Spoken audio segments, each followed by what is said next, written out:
Hello and welcome to ET India Boardroom. On this panel, we will be discussing developing cybersecurity expertise of the corporate boards.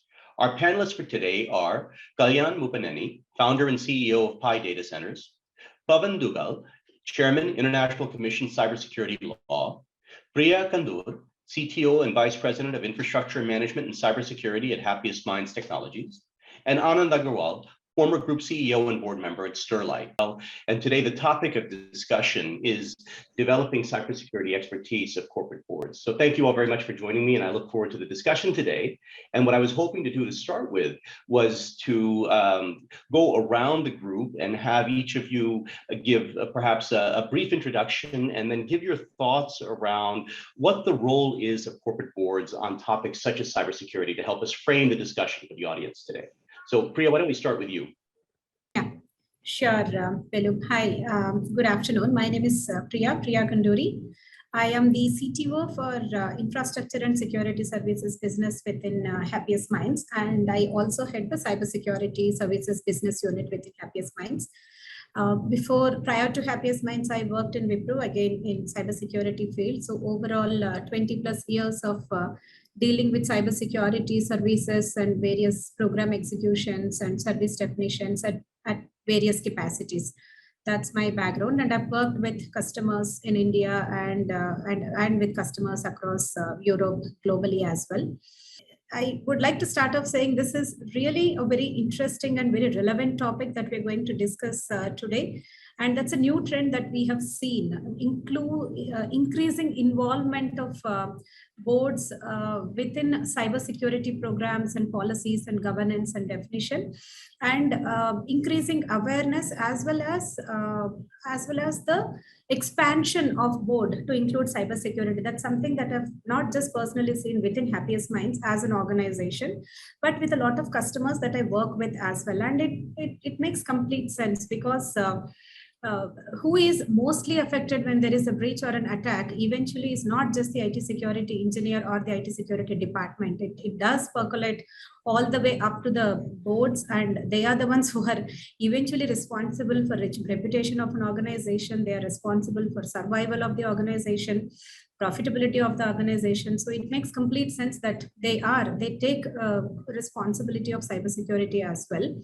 And we all understand no matter what we do, an organization is never 100% protected, which means there is all the more reason for boards to take responsibility of cybersecurity initiatives. And what would that typically involve?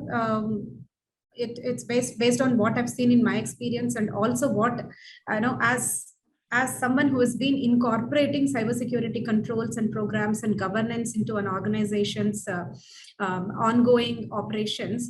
What I would envisage as board taking part is definitely in terms of having cybersecurity built into the overall enterprise risk management framework, and not just leave it to IT security. It should be at all levels, have very close visibility of and even one-to-ones with IT security department, what's happening and how cybersecurity risks are being integrated into the overall organization-wide risk framework, risks identified, reported, accepted, mitigated. That whole framework having a direct visibility is something that would really increase the importance of cybersecurity for an organization, that level of oversight.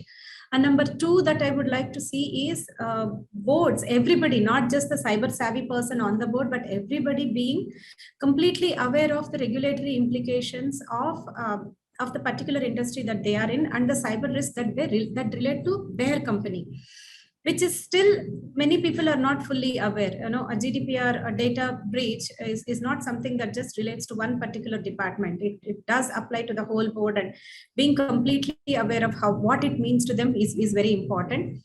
And then and then a couple of other things are definitely, being direct visibility into audits, what's happening, what's the outcome of the audit, have we cleared it, what are the actions. Every audit response is a direct responsibility of the board. Again, have them closed, make sure there is sufficient staff and budgets allocated to cybersecurity program, make it definitely part of the quarterly reviews. Are we rolling out sufficient policies? Be aware of all the cyber risks and make sure they are part of the implementation program. That level of visibility is what today's enterprises really need.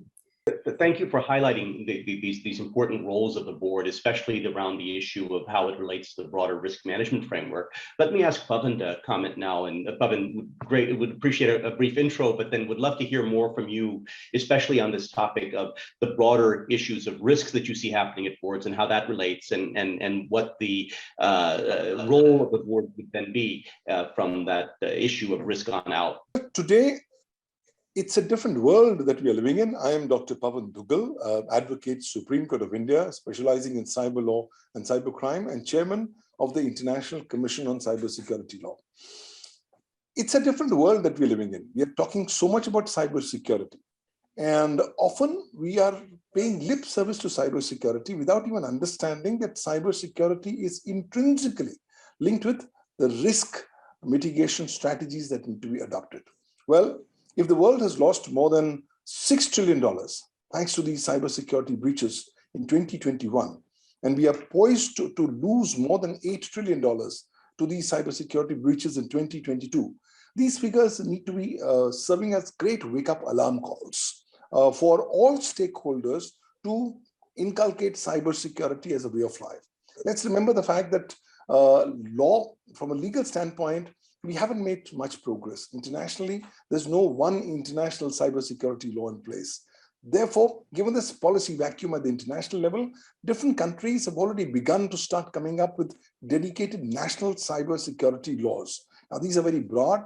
Let's look at the laws of China, Singapore, Vietnam, Australia, and we begin to start seeing that these are laws not just for promoting and protecting cybersecurity, but ultimately even for extending the state agenda and for expanding the cause of cyber sovereignty. But ultimately, when I look at the rights, duties, and responsibilities of various stakeholders in these respective legislations, one finds that ultimately the law wants to put responsibility on cybersecurity on digital users, on corporates, that they take effective steps to mitigate their potential risks. Now, there are various mechanisms available. You can either go through the route of the cyber insurance methodology, which is also something where countries are slowly going forward in hesitant mode. But most of the time, it's in the form of mandating reasonable security practices and procedures that entities need to actually follow on a proactive basis in order to not just protect their own data, but also protect sensitive personal data. But a lot of people still see cybersecurity and risk mitigation as two separate buckets. But ultimately, I believe these are two sisters who are joined by the same umbilical cord. It's only a way how we look at the perspectives on these two sisters. But I think the need for capacity building is one of the key thrust areas that we really need to specifically focus on, because this is one area where we have found out that people are pretty much clueless as to what they need to do, whether it's important influential people, whether it's big companies, whether it's top managements.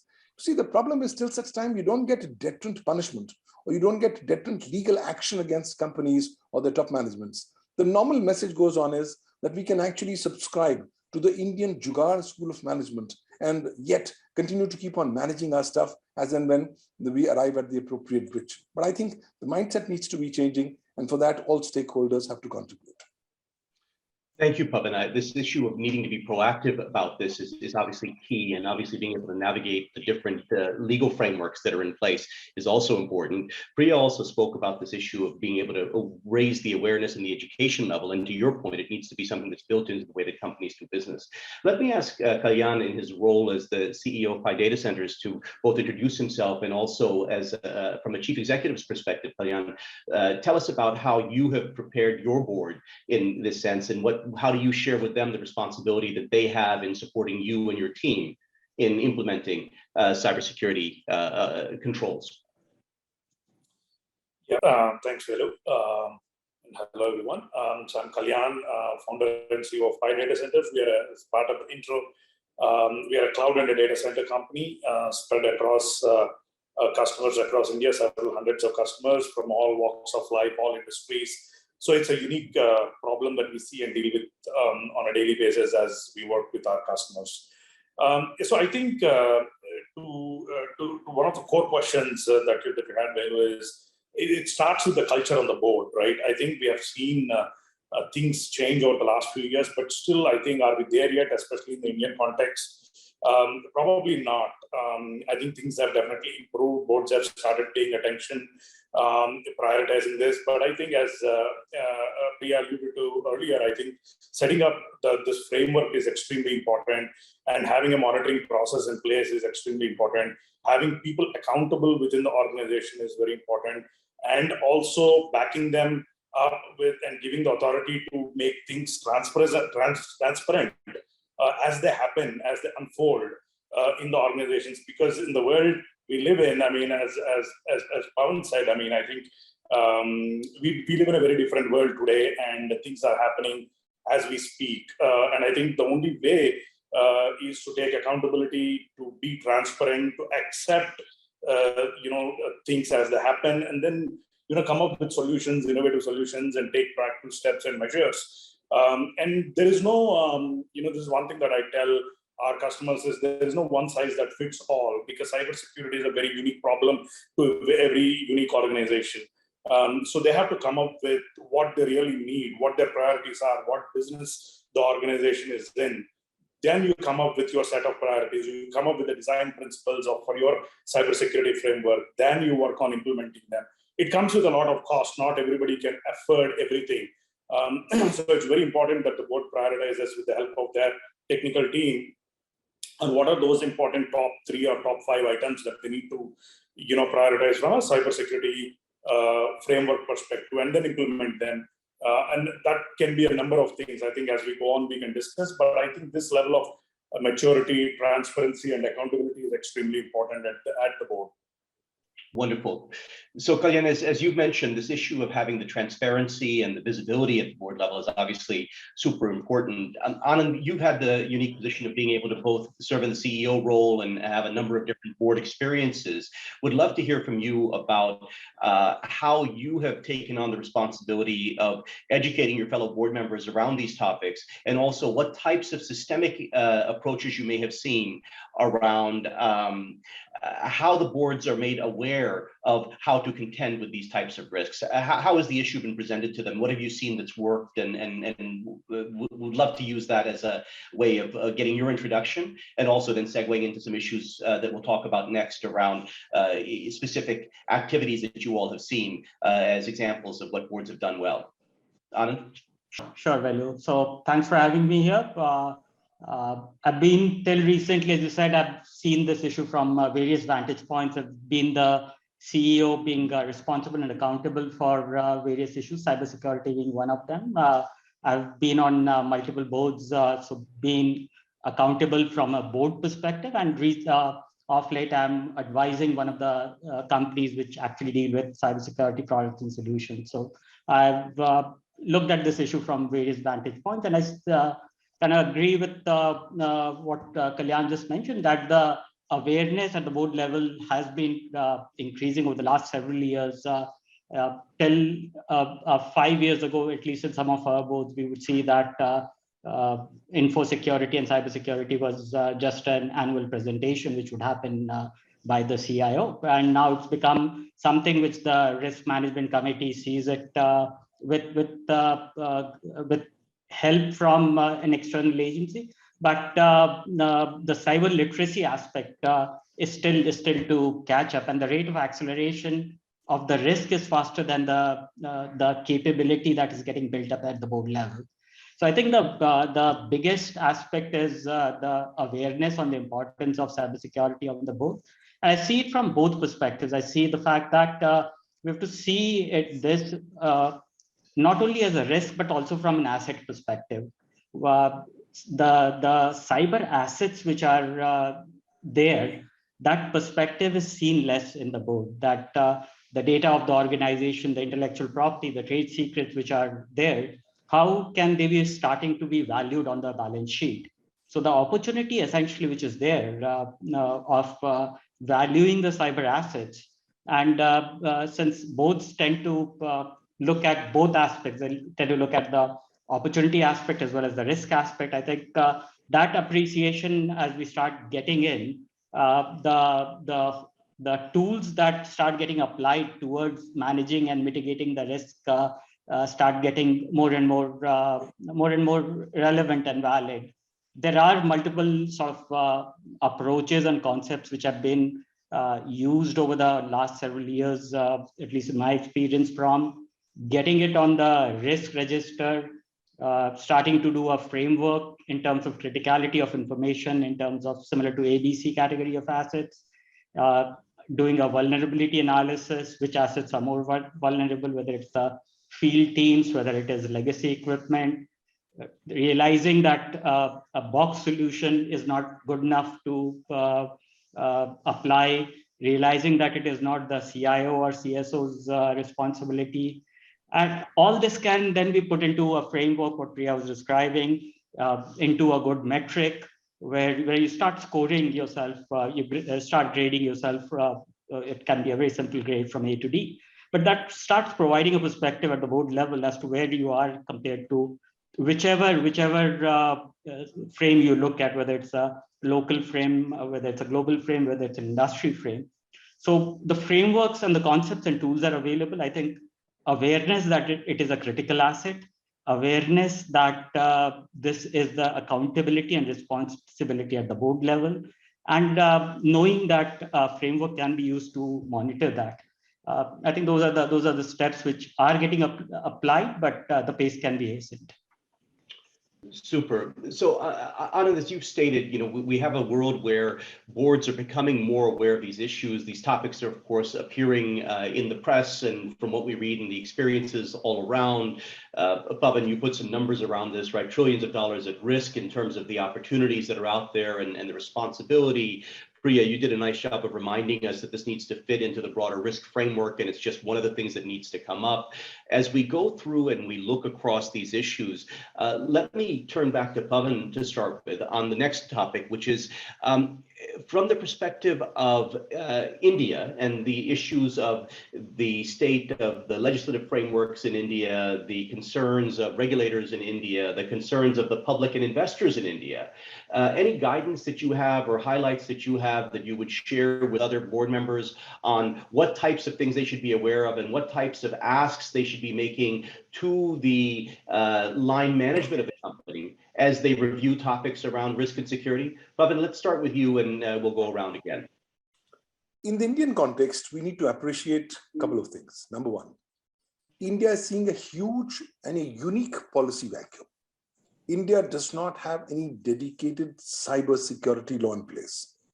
India also does not have in place a dedicated law on data protection. In addition, India also lacks a dedicated law on privacy. So given this unique absence of these three crucial legislations, it's a very fertile ecosystem for potential exposure for corporates and their boards. Why? Because you don't know from where you're going to be hit. Right now, the only thing that's available is the Indian Cyber Law, which is the Indian Information Technology Act 2000, a 22-year-old legislation that we only amended once in 2008 after the Mumbai attacks. But this legislation, in the amendments in 2008, gave a very expansive definition of the term of cybersecurity. Further, some lip service provisions were added, but of crucial necessity for the boards is, even today, all your activities are governed under the Information Technology Act 2000 and rules and regulations made thereunder, including the 2011 rules and the Information Technology Rules 2021. As a board member, you need to understand that the moment your company is today dealing with data or information in the electronic form, specifically third-party data, and if it's dealing with personally identifiable data or sensitive personal data, there are bound to be legal ramifications for you and your company. The IT Act is ruthless. When I look at the IT Act and Section 85, it's very clear. It says if an offense or a contravention is committed by a company, then the entire top management of the company and also every person responsible for the day-to-day running of affairs of the company or management of its activities, whatever is applicable, shall also be deemed to have committed the said offense. So as board members, please realize if your company has committed a contravention or offense, you automatically are in the same category as that of a co-accused because you are also deemed to have committed the same offense. The good news is that the law provides you an exit door, as the law provides your company an exit door. A majority of companies today are dealing with third-party data. And the moment you handle or process third-party data, you become an intermediary under Section 21W of the IT Act. Under Section 79, 2C of the IT Act, you are mandated to exercise due diligence while you discharge your obligations under the law. A variety of these parameters of due diligence have been defined under the Information Technology Rules 2011 and the Information Technology Rules 2021. Now, it's your job as a board manager, as a board member, to see that whether your company is compliant with your requirements of due diligence. Because if you comply with these due diligence, the law gives you a fantastic getaway. The law says, if you comply with my rules and regulations and my provisions, I will give you the statutory exemption from legal liability, which means that anyone can sue you. But the law promises you that you cannot be sent to jail. You cannot be forced to pay 1 rupee damages by way of compensation. Now, that's the hallowed space that I would want your company to come in. But for that, it will be imperative that your company must have documented policies, processes, and procedures to show how it is complied with the exercise of due diligence under the IT Act and rules and regulations. My practical experience tells us that more than 9 out of 10 companies choose not to comply. Either they are not aware of it, or they feel that this is too much of a compliance cost, or that they will potentially be able to manage it by subscribing to the Indian Jugaad school of management. Though I think in the electronic ecosystem, Jugaad does not work. Why? Because the Indian penal code comes as a Damocles sword on your head, because they say the moment you do Jugaad, you would be creating false electronic records. And the moment you do that, that becomes electronic forgery, punishable with 7 years imprisonment and fine under Section 468 of the Indian Penal Code. So in a scenario like that, the only way of salvation for the board management says, please do your documented cyber law audits to find out what are your gap analysis. It's not that all companies are 100% compliant. Let's presume that. So let's not reinvent the wheel. Let's look at how much your company is compliant by doing a cyber law gap analysis. And after the gap analysis, whatever the gaps that come across, please fill them up and thereafter get a cyber law compliance report. That becomes your statutory standard legal documentation, which you can rely upon either before courts or law enforcement agencies in order to save yourself from exposure to legal consequences, both civil and criminal. That's one. Also remember that now the IT rules 2021 have changed the landscape for board members and the boards of management of companies. Rule 7 of these IT rules 2021 says that if you do not do these compliances and do not exercise due diligence, you be prepared for 2 kinds of consequences. Number one, the statutory exemption from legal liability that the law provides you is automatically snatched from you by operation of law. And number 2, you as a top management, as the board of management, are liable to be punished for offenses under the Information Technology Act 2000 and the Indian Penal Code. So now for the first time, your criminal liability decks have been cleared. So whether you like it or not, you can actually be sued at any point of time. Please, let's all remember the case of Twitter. Twitter was given 90 days to comply with the IT rules. They chose not to comply. And immediately, by virtue of the operations of these rules, their statutory exemption of legal liability was snatched. And they found that 4 different FIRs have been filed against them in 4 different states. And now they're all prosecuting those FIRs as accused. So I don't want companies to be on the position of an accused. It's better to be erring on the side of caution, doing your due diligence, ensuring that your company complies. If it doesn't, please allocate the appropriate resources and the mandates to do that. Otherwise, it's a big, tall order. My practical work in the Information Technology Act in the last 22 years has already taught me one key lesson, that the IT Act is like a whirlpool. If you're going to get sucked into this whirlpool, it's going to be years before you come out. And it could even potentially completely destroy your business, your reputation, and your various potential business prospects. So the better thing is to do your compliances, and as far as possible, as and when new law comes in, for example, the Personal Data Protection Bill is supposed to come in. India is now coming up with a national cybersecurity strategy this year. As and when new mandates come in, please comply with the same. And also, mind you, let's not shy away from reporting any cybersecurity breaches, because now non-reporting of cybersecurity breaches has actually been made an offense, punishable with imprisonment and fine for the top management. So ensure due diligence, caution as your only mantras to be your guiding lights moving forward. Thanks. Pavan, great overview of what the state is now and what some of the responsibilities are that are put on boards for being able to go off and carry these things out in India and in the Indian context. I wonder if we could go to perhaps Anand next and ask about global issues that are warranting particular attention for Indian firms. Anand, as you've run global companies based in India, what are some of the things that you've had to do to kind of make yourself aware of the individual context in which your companies have done business and getting the type of guidance that somebody like Pavan can provide around the regulatory frameworks that you need to abide by in these different countries? Sure. I mean, being in Europe clearly provided a great oversight in terms of GDPR regulations. So India, from that perspective, the regulations are low, but at the same time, we can see this as a opportunity that we can learn from the attacks that have happened to major global firms and take the right precautions. And that can be the responsibility of the boards right away while the regulation and legislation kind of follows that. We need not wait till a major corporate cyber attack happens. We, at the board level, what we've done is looked at it from both the perspectives, looked at it from the risk perspective, realizing that everything which is the IP, the trade secrets, the data are the assets very similar to the physical assets of the organization. And at the same time, just like you protect your physical assets, in the same way you need to protect the cyber assets. There is that high degree of awareness also coming in that cyber crime is getting industrialized. There are people who are kind of identifying the leaks, and then there are a different set of people who are kind of going in and going with ransomware.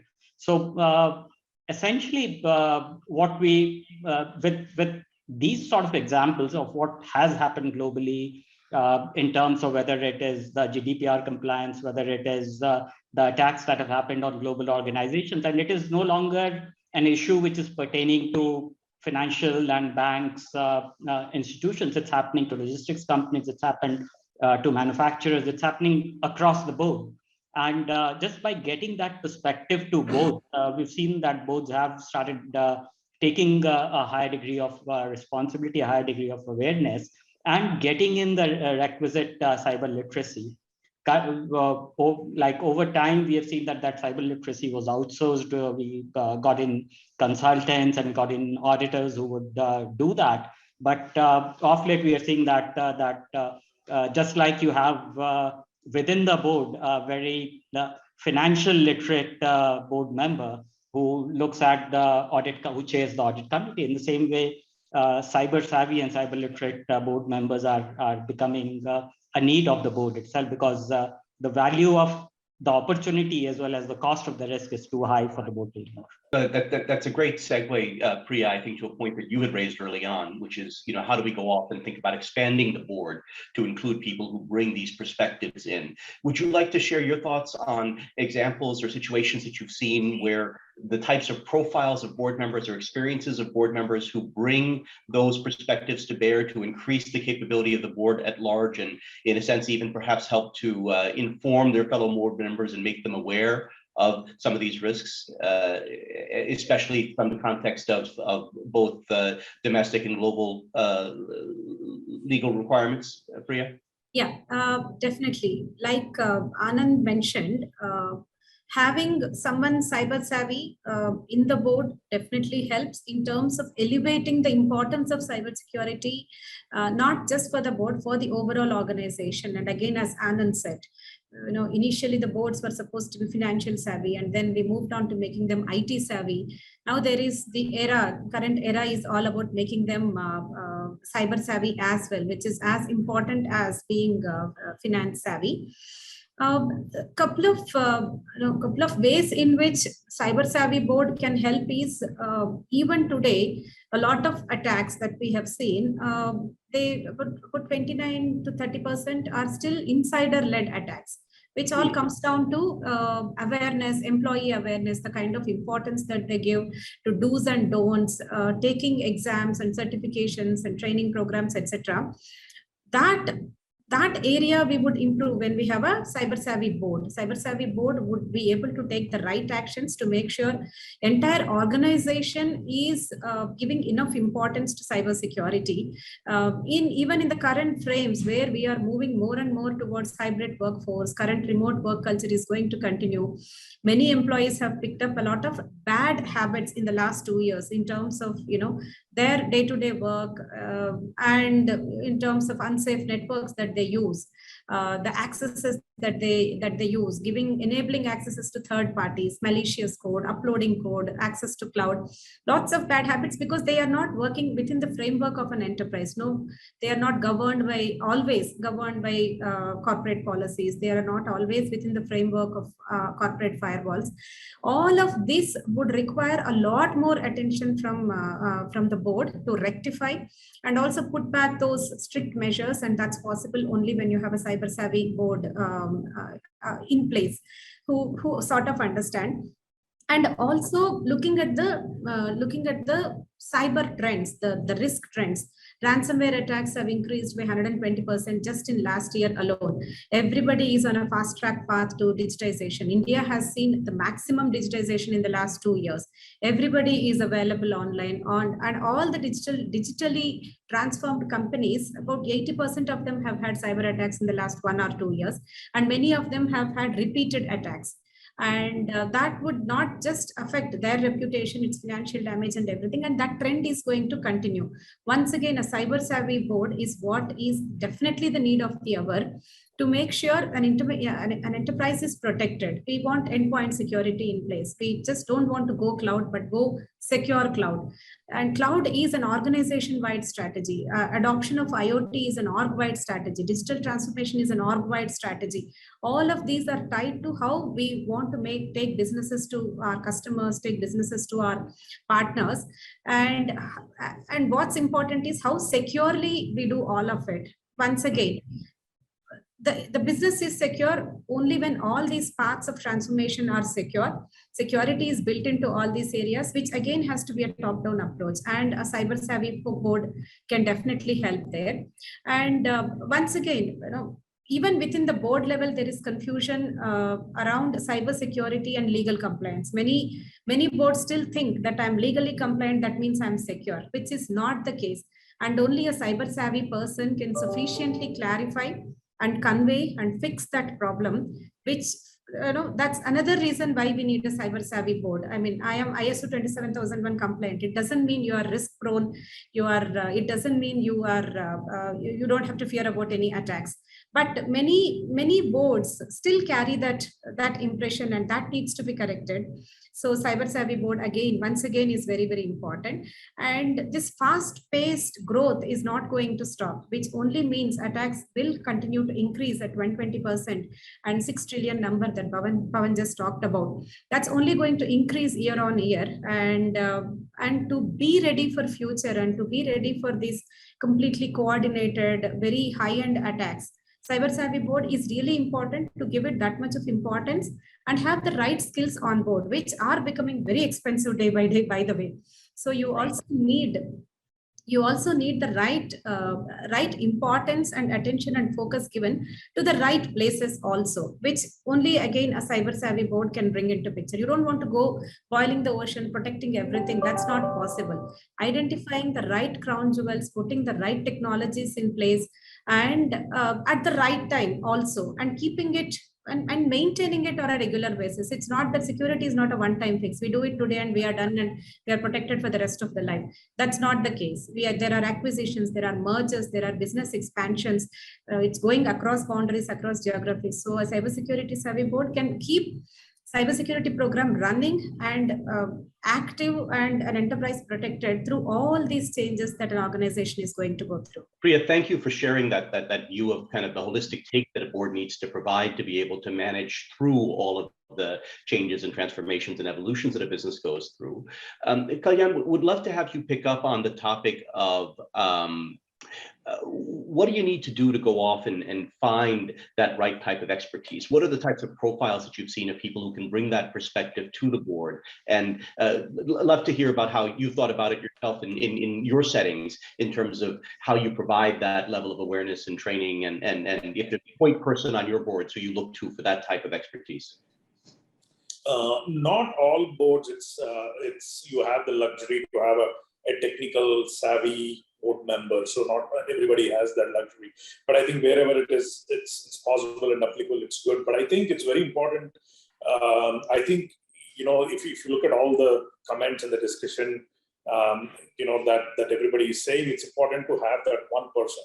If you do not have the technically savvy person, it's very important to pull in CTO almost into every board meeting. And have them report those priorities. How are we performing? What is the transparency? What is the budget? What is the next 12 months plan? What is the next 5-year plan? What are the technologies that are changing? What tool sets do we need to implement? And what's the budget for it? Because, as Priya alluded, you can't boil the ocean, right? You can't do everything. Pick up your crown jewels, get the budget allocated for it, get those projects implemented, and report that effectiveness back to the board. Now, coming to the skills, it's very difficult. It's very difficult to find, and there isn't one skill also. Honestly speaking, it's you can't just go and hire one guy, pull out of the market and pay and get it done. I think it starts with that culture, it starts with that framework, and within that framework, right, what are those skills that you need? And I think it starts all the way from, if you go from bottoms up, that endpoint security. For example, in India, one of the biggest problems is the culture of paying attention to the endpoint security, all the way from your cell phones, your laptops. You use it anywhere, everywhere you want, and most of the laptops doesn't even have the basic level of security. I think most of these DDoS attacks and these things happen really from the endpoint security, right? And because of this pandemic, as people started working from homes, you are connecting from everywhere. And what we have seen, I think in majority of the cases, wherever we saw these ransomware attacks or DDoS attacks, these kind of things, most of these things are initiated at endpoint. So I think it's extremely important that you are not only investing into some high-end equipment in your data center, but also very important that the companies also invest into the networks and also to the endpoint security wherever your employees are working from. So these kind of things happen only when CTO rolls up all that information back into the board and get that budget approved and get those things implemented and report back to the board. The other point, last point that I want to make, Velu, is the concept of disaster recovery is still very foreign. Right? I think things do happen. We can't, of course, people need to do whatever we need to do, but then things do happen. And how are we protecting our data?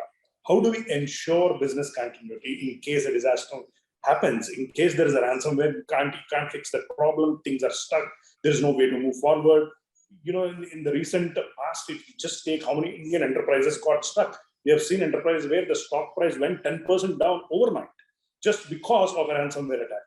In those kind of circumstances, how do you recover in a matter of 15 minutes versus 24 hours, 3 days, right? This is where you invest into a proper disaster recovery mechanism in a different seismic zone within the country, where with a click of a button, you basically cut over into a disaster recovery. So this is where, again, where the technology savvy board or the CTO of that organization takes this, gets this implemented, gets the buy-in on the board.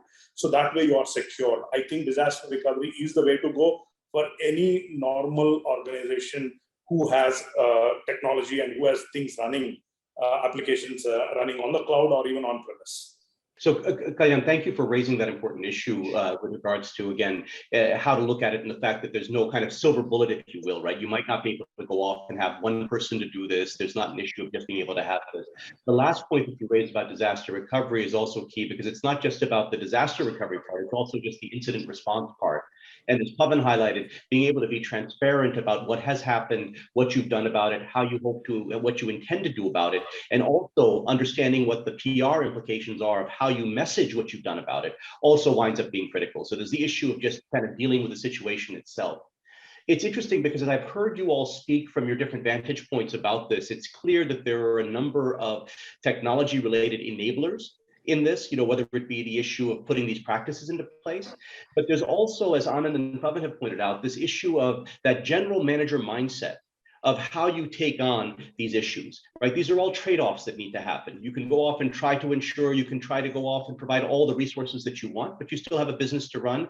You still have services that you need to offer. You still have to go off and provide the flexibility that your employees and your trading partners and your customers want in terms of how they interact with your business and the things that they do. And all of these things require you to have an exposure to services, products, interfaces, capabilities that are out there. So this general manager mindset on how you make sure you're aware of it, how you make sure you're informed about it, how you put together the right, if you will, dashboard or KPIs around understanding where you are in the journey, and how you use a combination of both process and technology solutions, and that management oversight, the cadence of being able to go off and ask these questions, all becomes critical in implementing the types of situations that you all have described.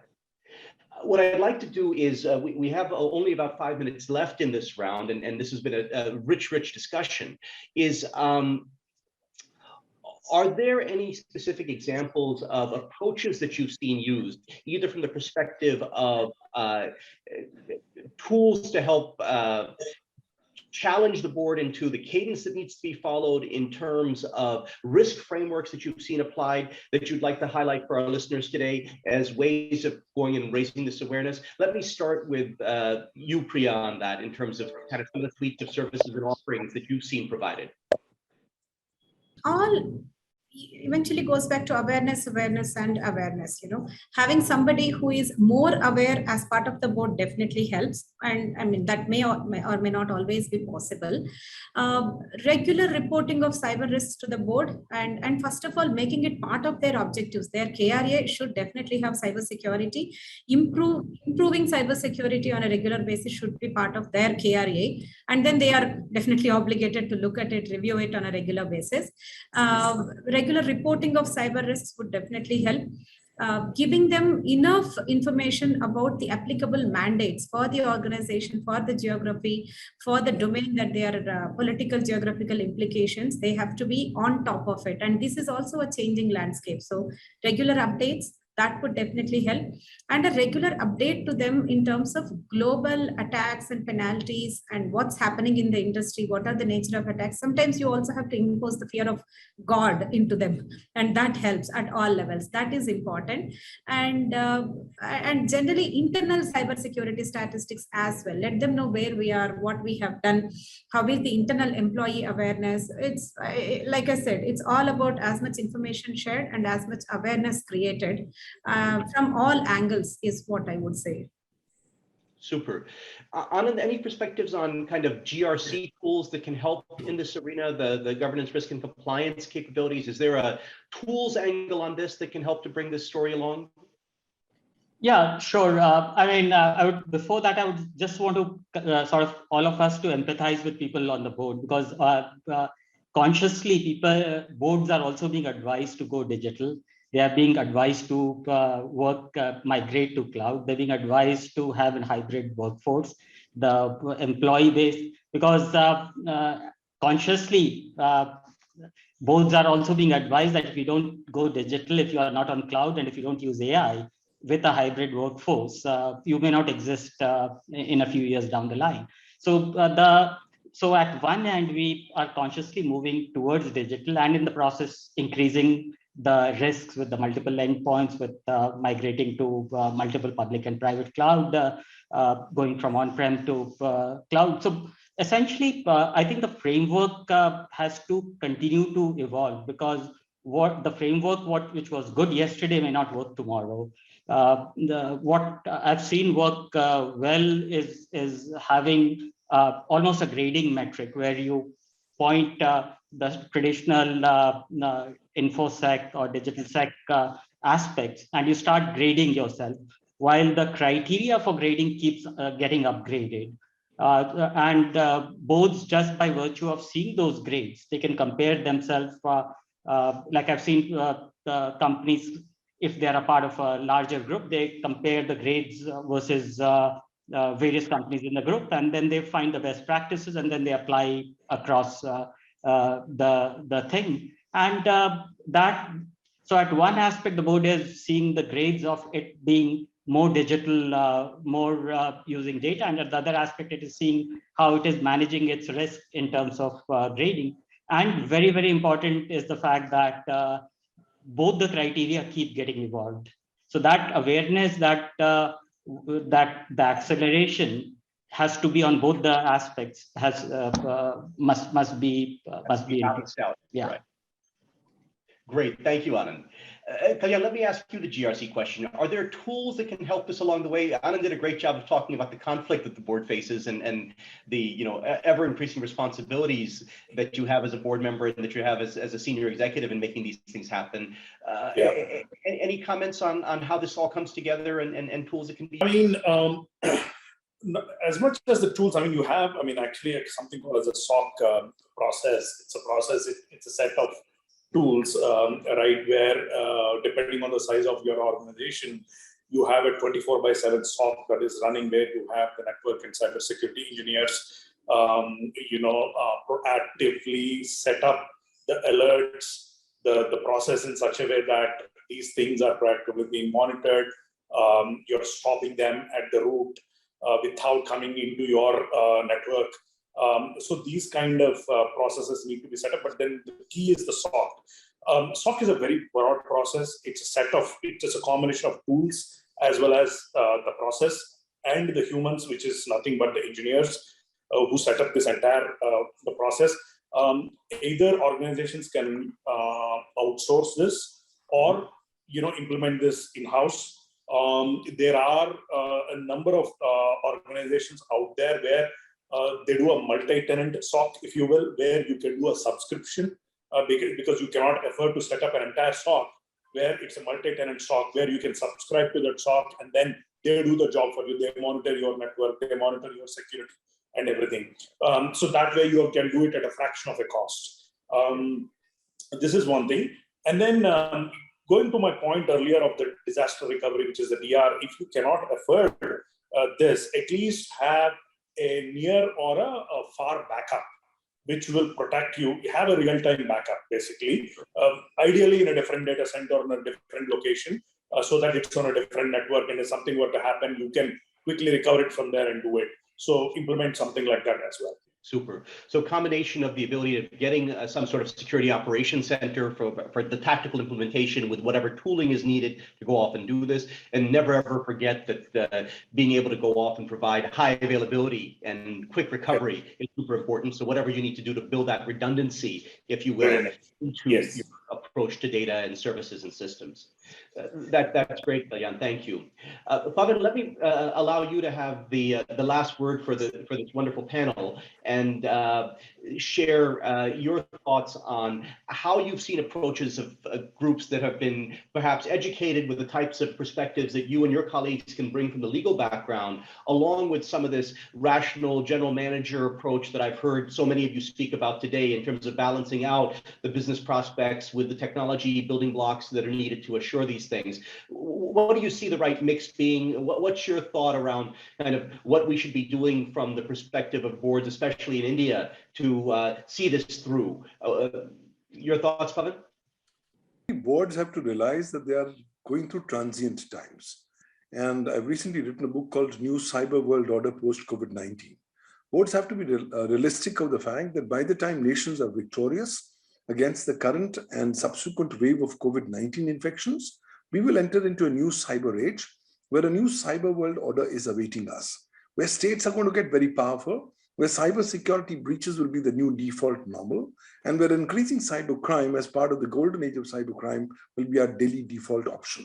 So in a scenario like this, the only learnings that COVID-19 times have brought before us is the need for constantly revisiting and revising our digital skill sets, because these cyber skill sets is what's ultimately going to be our saviors in the high seas, where there'll be nobody else for us to actually put our reliance or rudder on. So in a scenario like this, the boards will have to increasingly go for new capacity building initiatives. The thought process that we are the board, we know everything, is a thought process of the mindset of the yesteryears that has to be completely given away, and a new mindset has to be brought in, where beginning from the boards down, top down below, there has to be a more cyber capacity building. Why? Because till such time you don't know how these new emerging technologies are impacting you, how you know that artificial intelligence today is being used for the purposes of committing cyber crimes on cybercrime as a service model on the darknet. And these cyber crimes could potentially be targeting you as an organization. We have created an online platform called cyberlawuniversity.com, where I've crafted various courses on cyber law, cybercrime, and cybersecurity, as also AI, blockchain, and IoT. And these courses, which are meant for professionals, have already been done by more than 27,500 professionals from 174 countries, speaking 52 national languages. And I think these figures are only telling us one thing, that there is a need for massive capacity building. And the quicker the boards of today realize this and start implementing these capacity building initiatives, the better it's going to be. Apart from that, it does not mean that you please throw away the baby along with the bath water. You'll have to imbibe in your normal due diligence, your practical prudence, and your practical approaches that you're doing. But ultimately, it's a combination of various elements and strategies that may ultimately put you on the right path for you to be least exposed to consequences, both legal, practical, and reputational as we go forward. So I think it's a holistic approach that these boards of today will have to come up, because the times are new. But as Robert Frost says, the woods are lovely, dark and deep, but I have promises to keep, and miles to go before I sleep, and miles to go before I sleep. I think boards have to realize that they have to walk miles before they can actually go to a state of complacency. Thank you, Pavan. I'd like to thank Priya, Kalyan, Anand, and Pavan for your wonderful commentary today and helping to broaden the topics of how these issues of raising cybersecurity awareness for boards can be handled. For me, the biggest learnings from hearing from you all are that the concept and the problems are knowable as much from a general manager and business leader perspective as the perspectives that you all bring. There are critical roles that technologies can play in obviously implementing these solutions and in making sure that we go and build out the right business processes and technology processes and point technologies to go off and assist in these activities. That there is both educational material and specialists out there who can help paint the landscape. But in the end, this needs to be solved as a business problem, and it needs to be run and governed as a business process with the type of general management mindset and skill set needed to go off and balance between the opportunities and the risks. And I think hopefully what that will give comfort to board members out there on is that this is an achievable task, but it's one that requires us to have awareness and to fully leverage and empower the operational expertise of our management teams while still asking the hard questions that you all have hinged on today. So thank you for sharing some of those hard questions. And again, I appreciate very much your participation in the board today. Thank you very much. Thank you. Thank you so much. Thank you so much for tuning into ET India Inc Boardroom. Stay tuned for more.